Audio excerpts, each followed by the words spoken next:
Hello students, welcome back to Hee-man Academy. So, I hope I have been able to help you with your struggle in understanding the Ekanki Sanchay plays. And currently we are doing Bahu ki Vida. So I believe you have followed the rest of the parts, the first part until the third part which I have posted, and I believe you understood, and you have a crux of the matter so far. So in this part, we are going to take up the next 2 pages of this play. So to summarize the play till now, basically the protagonist, Mr. Jeevan Lal is not letting the Vidai of Kamla happen. I've explained to you what Vidai is. Vidai is, the homecoming of the new bride. Homecoming as in her going to her parents' house. Okay, that's the first time. It's more grand because it is the first time after marriage. And during Savan, I also explained in the last videos what is Savan. Savan is a sacred month as per the Hindi calendar, in which Lord Shiva is worshipped, and it is a time where girls spend their time with family, and they also, there are swings hung in the houses and also in the orchards from the tree, and girls go on that swing and enjoy. So during that period, the married girls, for the first time when they come home, that is a grand thing, and it is referred to as Vidai. Okay, so Jeevan Lal is not letting the Vidai of Kamla happen because he feels that Kamla's family did not give the dowry, so did not give the complete dowry, and that's why he is not letting it happen. And he feels that they also left a black mark on his reputation because they did not take good care of his relatives who came in the marriage. And to compensate, he is asking for a cash of 5,000 rupees. He says that 5,000 rupees is a compensation because you did not give the dowry and you did not take good care of the relatives, and that is why he's not letting the Vida happen. Now Rajeshwari, Pramod, who is Kamla's brother, he has come to take Kamla home. That is a tradition. The newlywed bride goes home with her brother, so that's why Pramod has come to take her home, and he's denying. Jeevan Lal is denying. Now Rajeshwari, she is the wife of Jeevan Lal. She intervenes and she finds out that her husband is not letting the vidai happen, and she is totally against this fact, and she says that vidai will happen, and that's why she asked Pramod about how much money is he demanding, and Pramod does not tell it, but he hesitates, but then he finally tells her that it's a sum of 5,000 rupees, and she asks Pramod that I will give you she tells him that I will give you the money, and you give that money to him and take Kamla home. So obviously, they are the girl's family, Pramod and Kamla, they are hesitant, and they don't agree to take the money. And Pramod finally tells Rajeshwari that we have decided, I don't need the money. We have decided that Kamla will not go home. And that's what Rajeshwari is astounded at. And she's saying, what are you saying? How come? Why Kamla is not going home? This is not possible because I am still alive. Till I am alive, I will not let this happen. I also am a mother, and I know what is going on in your mother's heart. I am also waiting very anxiously for my daughter Gauri.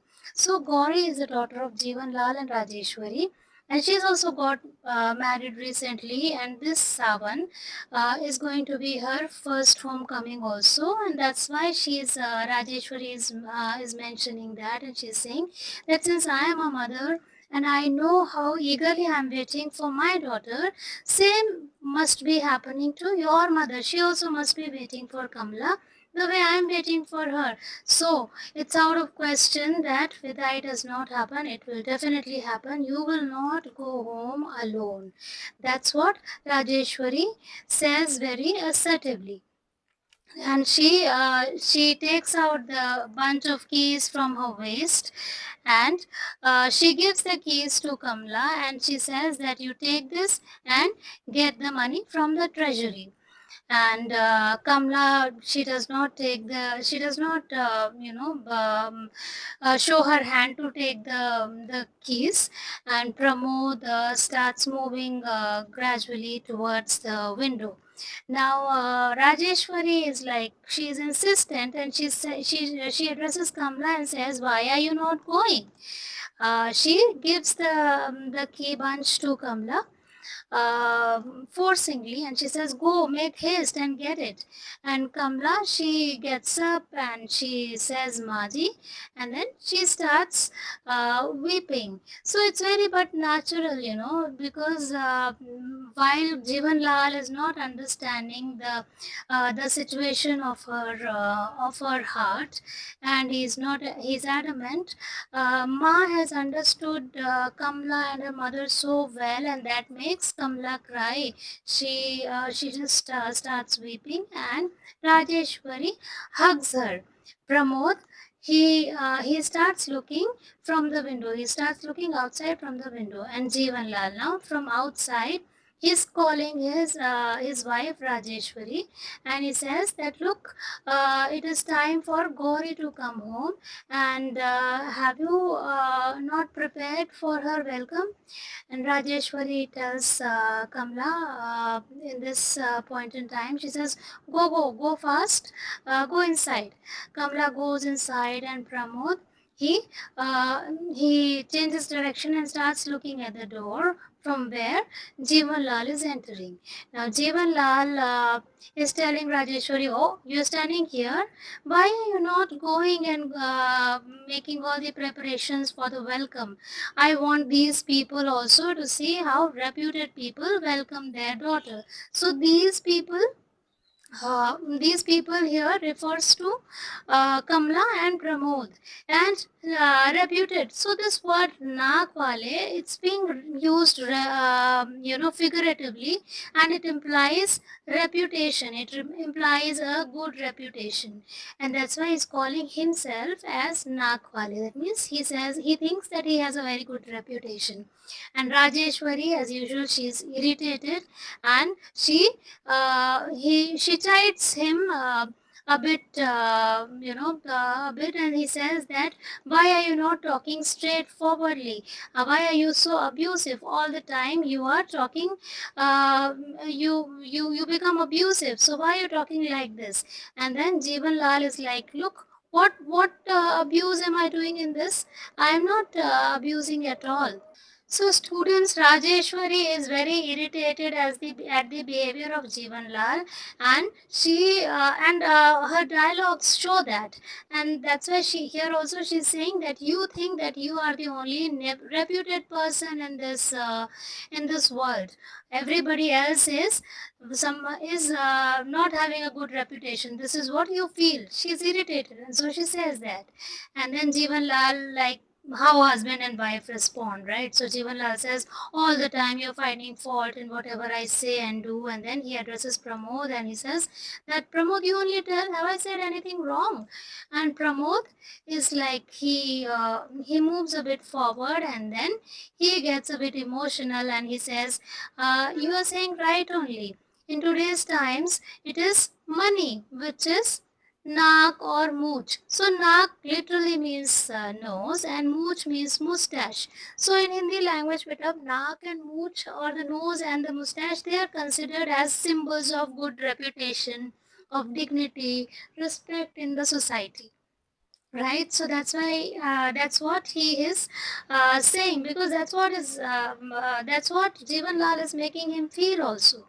So he's saying that in today's time it is money, which is a symbol of reputation. It is naak and mooch, and a person who doesn't have money, he, even if he has the physical nose and mooch, nose and mustache, he is considered as nakkata and muchkata. So nakkata and muchkata is somebody who doesn't have a nose and somebody who doesn't have a mustache, who's clean shaved, so to say. So it's here the usage is very figurative better, and in Hindi language, there are idioms like naak kata di tumne, ya tum meri mooch rakh lo. So all this implies to your reputation and your dignity.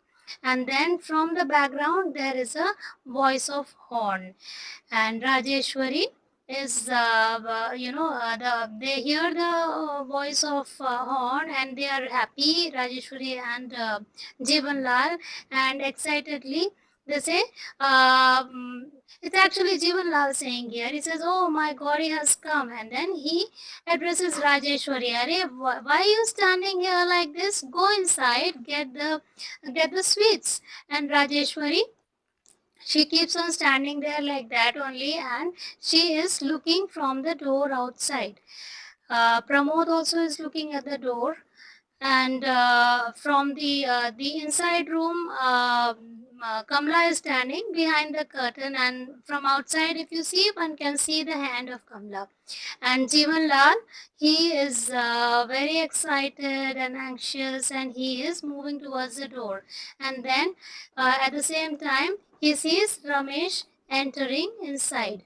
And here the author has described how Ramesh looks like, so you can use this part when you do a character sketch for Ramesh. So Ramesh is lean and a handsome young man. He is wearing a pant and a shirt, and he's carrying a raincoat, but he's carrying a sad expression on his face, and he keeps the raincoat on the couch and comes and stands here silently. Now Jeevan Lal, he's very excited to welcome his daughter, and so he goes on the door and he removes the curtain and peeps outside, and then asks, where is Gauri?